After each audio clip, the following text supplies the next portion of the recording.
Hello students, देखिए बेटा, आज हम बात करेंगे एंडोप्लाज्मिक रेटिकुलम की कि एंडोप्लाज्मिक रेटिकुलम क्या है और कहाँ पे ये लोकेटेड होता है। अगर हम एक सेल का स्ट्रक्चर देखें तो उसमें सेंटर में आपको पता है कि सेंटर में आपको सर्कुलर स्ट्रक्चर दिख रहा है, ये क्या है? That is a nucleus. और न्यूक्लियस की जो आउटर लेयर है, न्यूक्लियर एनवलप की आउटर लेयर है, आप देखेंगे एक स्पेशल एक चैनल के साथ ये अटैच हो रही है, ठीक है। तो ये जो चैनल लाइक स्ट्रक्चर जो दिख रहा है आपको, उसको हम क्या कहते हैं? It's called the endoplasmic reticulum, इसे हम कहते हैं, ठीक है। एक नेटवर्क लाइक स्ट्रक्चर होता है। अगर हम इसको एंडोप्लाज्मिक रेटिकुलम को देखें बेटा, तो ये हमें दो तरह का दिखता है। एक है आपका रफ एंडोप्लाज्मिक रेटिकुलम और दूसरा होता है स्मूथ एंडोप्लाज्मिक रेटिकुलम।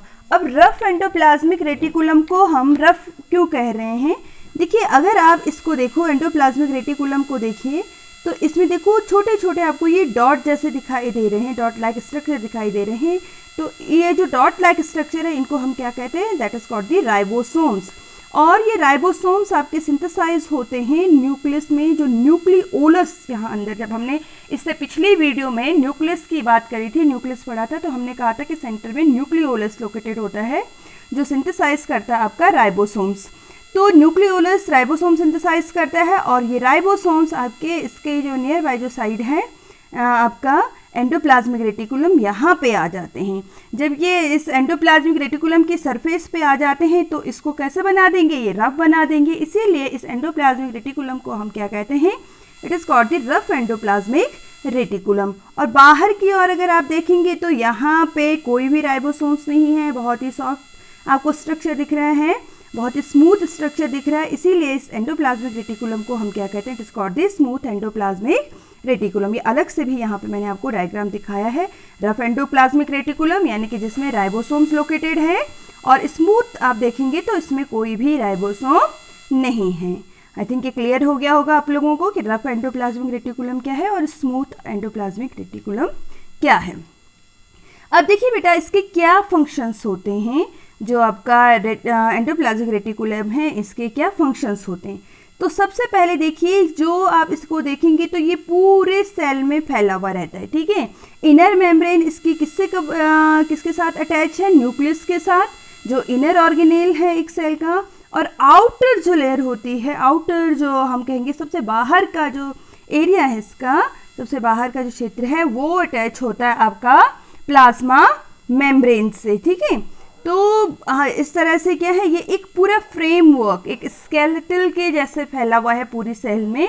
तो एक इसको सपोर्ट करने का काम करता है सेल को, या हम कहेंगे कि एक स्केलेटल फ्रेमवर्क का काम ये करता है, ठीक है, उसको सपोर्ट करने का काम करता है। दूसरा अगर देखें बेटा हम एंडोप्लाज्मिक रेटिकुलम का अगला जो फंक्शन देखें तो किसमें हेल्प करता है? आपके जो ये स्मूथ एंडोप्लाज्मिक रेटिकुलम है, ये सिंथेसाइज करते हैं आपके lipids, steroids and cholesterol also. और आपको पता है, ये देखिए, ये आपका अंदर का ये रफ एंडोप्लाज्मिक रेटिकुलम है, फिर आपका स्मूथ एंडोप्लाज्मिक रेटिकुलम है बाहर की ओर, ठीक। और ये फॉर्म करते हैं आपके क्या? डिफरेंट लिपिड्स वगैरह हो गए। अब ये जो लिपिड्स हैं, स्टेरॉइड्स हैं, जिनको हम कह रहे हैं ये फॉर्म करते हैं, एक्चुअली ये स्टोर कहाँ पे रहते हैं? तो यहीं पे आपका एक ऑर्गेनेल है, गोल्गी बॉडी जिसे हम कहते हैं। गोल्गी बॉडी, ये आप देख रहे हैं अपने स्क्रीन पे, गोल्गी बॉडी है। तो इसमें ये लोकेटेड रहता है, ये जो है जो लिपिड्स वगैरह हैं, ये स्टोर हो जाते हैं किसमें? गोल्गी बॉडी में, जो मैं आपको दिखा रही हूँ। ये क्या है? ये पूरा आपका जो स्ट्रक्चर है, ये आपका गोल्गी बॉडी का स्ट्रक्चर है। तो ये लिपिड्स वगैरह यहाँ पे स्टोर हो जाते हैं, ठीक है। और धीरे धीरे आप देखेंगे यहाँ पे ये जो है ये सिक्रीट हो रहे हैं यहाँ पे वेसल्स, और ये फॉर्म करते हैं क्या? आपकी प्लाज्मा मेम्ब्रेन। हमने पढ़ा था ना कि प्लाज्मा मेम्ब्रेन लिपिड से बनी होती है। तो ये लिपिड एक्चुअली आता कहाँ से है? ये सिंथेसाइज ये आपका बन रहा है कहाँ पे? इन स्मूथ एंडोप्लाज्मिक रेटिकुलम, यहाँ पे स्मूथ एंडोप्लाज्मिक रेटिकुलम में बन रहा है। उसके बाद ये स्टोर हो रहा है, ये देखेंगे छोटी छोटी वेसल्स हैं, ये छोटी छोटी वेसल्स जमा हो जाती हैं और पूरा आपका गोल्गी बॉडी फॉर्म करती हैं। फिर यहाँ से ये रिलीज़ होता है, जब ये मैच्योर हो जाएगा तो ये रिलीज़ होगा और आपका क्या बनाएगा? पूरी ये एंडोप्लाज्मिक ये आपका प्लाज्मा मेम्ब्रेन ये फॉर्म करता है। क्लियर? ओके, चलिए आगे हम देखते हैं। अगली जो स्लाइड है उसको हम समझते हैं कि इसमें क्या फंक्शन है। इसके साथ साथ देखिए बेटा, ये तो हमने लिपिड्स की बात करी थी कि लिपिड्स जो हैं कहाँ फॉर्म हो रहे हैं, स्मूथ एंडोप्लाज्मिक रेटिकुलम में। लेकिन आपने पढ़ा है कि प्लाज्मा मेम्ब्रेन में प्रोटीन्स भी होते हैं, ठीक है। अब ये प्रोटीन कहाँ फॉर्म होते हैं, ये प्रोटीन आपके फॉर्म होते हैं बच्चों रफ एंडोप्लाज्मिक रेटिकुलम में। रफ एंडोप्लाज्मिक में रेटिकुलम में जो ये राइबोसोम्स हैं, ग्रेनुलर स्ट्रक्चर है एक्चुअली राइबोसोम्स के, तो यही राइबोसोम्स प्रोटीन को सिंथेसाइज करते हैं और क्या बनाते हैं आपके, प्रोटीन सिंथेसाइज करते हैं। और प्रोटीन की जो ये लेयर है या हम कहेंगे एंडोप्लाज्मिक जो रेटिकुलम जो है, ये क्या बनाता है आपका रफ एंडोप्लाज्मिक रेटिकुलम जो है, ये प्लाज्मा मेम्ब्रेन में प्रोटीन का जो पोर्शन है उसको सिंथेसाइज करने में हेल्प करता है, उसको फॉर्म करने में हेल्प करता है। क्लियर। अब देखिए बेटा, अगला फंक्शंस अगर हम इसके देखें, कुछ स्पेशल फंक्शंस भी होते हैं, ठीक है। तो कुछ जो आपके स्मूथ एंडोप्लाज्मिक रेटिकुलम है, ये किसमें रोल प्ले करते हैं, आपके बायोसिंथेसाइज करते हैं ग्लाइकोलिपिड्स को, फॉस्फोलिपिड्स को, कोलेस्ट्रॉल को, ठीक है। और ये लिपिड्स आपके यूज़ हो रहे हैं कहाँ पे, प्लाज्मा मेम्ब्रेन एंड अदर जो हार्मोन्स भी हैं हमारी बॉडी में, उनके सिक्रेशन में हम कह सकते हैं कि हेल्पफुल हैं। या जो हार्मोन्स बन रहे हैं, एक्चुअली हार्मोन्स भी क्या होते हैं, दे आर द केमिकल्स। अब भाई जो हमारे बॉडी में हार्मोन्स बन रहे हैं, जो केमिकल्स बन रहे हैं, जिसकी वजह से हमारी बॉडी में बहुत सारे चेंजमेंट होते हैं, तो ये भी तो कहीं ना कहीं बन रहे होंगे, है ना। डाइजेस्टिव जूसेस हो गए, तो कहीं ना कहीं तो ये केमिकल्स बन रहे होंगे। एक्चुअली ये बनते कहाँ पे हैं बेटा, हमारे हमारे कहाँ पे बनते हैं, एंडोप्लाज्मिक रेटिकुलम में ये बनते हैं, ठीक है।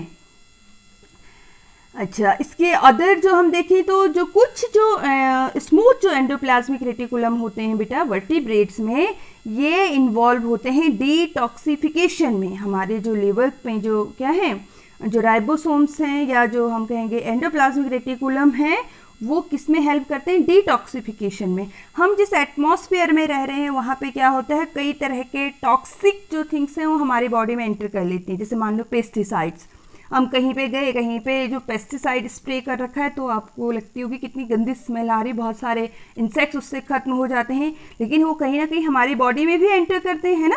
तो उनको, उन जो टॉक्सिक सब्सटेंसेस है उनको डिटॉक्सिफाई करने का काम किसका है, एंडोप्लाज्मिक रेटिकुलम का फंक्शन होता है। ऐसे ही कभी कभी क्या होता है, फर्टिलाइजर्स वगैरह हमारी बॉडी में एंटर कर लेते हैं, और भी बहुत सारे केमिकल्स थिंग्स हैं जो बॉडी में एंटर करते हैं।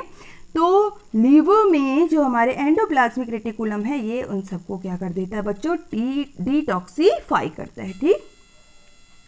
इसके अलावा देखिए बेटा, प्लाज्मा मेम्ब्रेन हो गई है, अदर सेलुलर मेम्ब्रेन जितनी भी हैं, ठीक है। सेलुलर मेम्ब्रेन यानी कि सेल्स में जो मेम्ब्रेन बाउंडेड जो ऑर्गेनेल्स हैं, उनकी जो बाहर की जो लेयर है, जो मेम्ब्रेन है, ये सारे के सारे कहाँ पे फॉर्म्ड होती है, इन एंडोप्लाज्मिक रेटिकुलम में। पहले भी मैंने आपको डायग्राम दिखाया था कि यहाँ पे ये गोल्गी बॉडी हमने दिखाया है कि यहाँ पे ये गोल्गी बॉडी में स्टोर होंगे, प्रोटीन्स हो गए, लिपिड्स होंगे, और बाद में इनका सिक्रेशन इनका होता है। तो हम कह सकते हैं कि ये कहाँ पे स्टोर हो जाते हैं आपके, किसमें हेल्प करते हैं, आपके प्लाज्मा मेम्ब्रेन को, और अदर जो मेम्ब्रेन बाउंडेड ऑर्गेनेल्स हैं उनको बनाने में भी ये हेल्प करते हैं। तो आपको ये समझ में आया होगा। अगली जो वीडियो है हमारी, अगला जो टॉपिक है उससे रिलेटेड ही होगा, आपके सिलेबस से रिलेटेड ही होगा। आप जो है इसको अच्छे से देखिए, एक बारी में समझ में नहीं आ रहा है तो 2-3 बारी देखिए, ठीक है। और वीडियो को लाइक और सब्सक्राइब करना मत भूलिए, जिससे हमारे आने वाली अगली जो वीडियोज़ हैं वो सबसे पहले आप तक पहुँच जाएँ। Now thanks for watching.